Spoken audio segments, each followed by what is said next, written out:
In recent weeks, rising violence and fighting have taken the lives of innocent civilians, men, women, and children. Heated rhetoric on both sides has raised the risk of war. So today I want to speak directly to you, the people of Sudan and South Sudan. In your lives, you've endured extraordinary hardship. You carry in your hearts the memory of family and friends you've lost. But in recent years, against great odds, you've made remarkable progress toward breaking the violent cycles of the past, toward building a future of peace and greater prosperity. Now all that progress is at risk of unraveling. So my message to you today is simple. It doesn't have to be this way. Conflict is not inevitable. You still have a choice.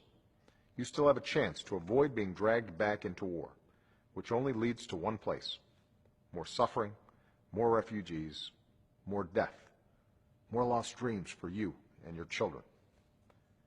We know what needs to happen. The government of Sudan must stop its military actions, including aerial bombardments. It must give aid workers the access they need to save lives.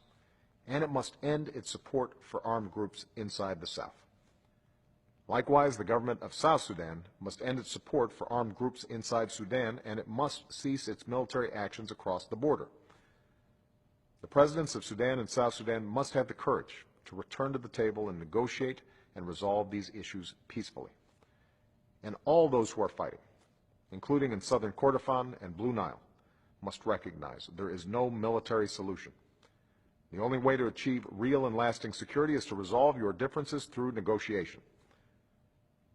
In times of tension, it's easy to forget that your future is shared. You will never be at peace if your neighbor feels threatened.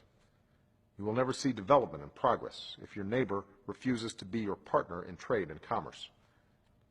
It's easier to start wars than to end them. And yes, peace is hard.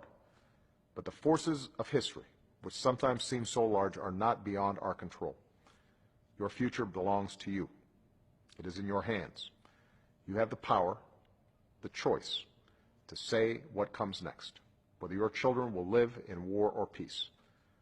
The choice is yours, and now is the time to choose peace. As I've said before, those who have the courage to walk the path of peace will not be alone. You will have a strong and steady partner in the United States of America.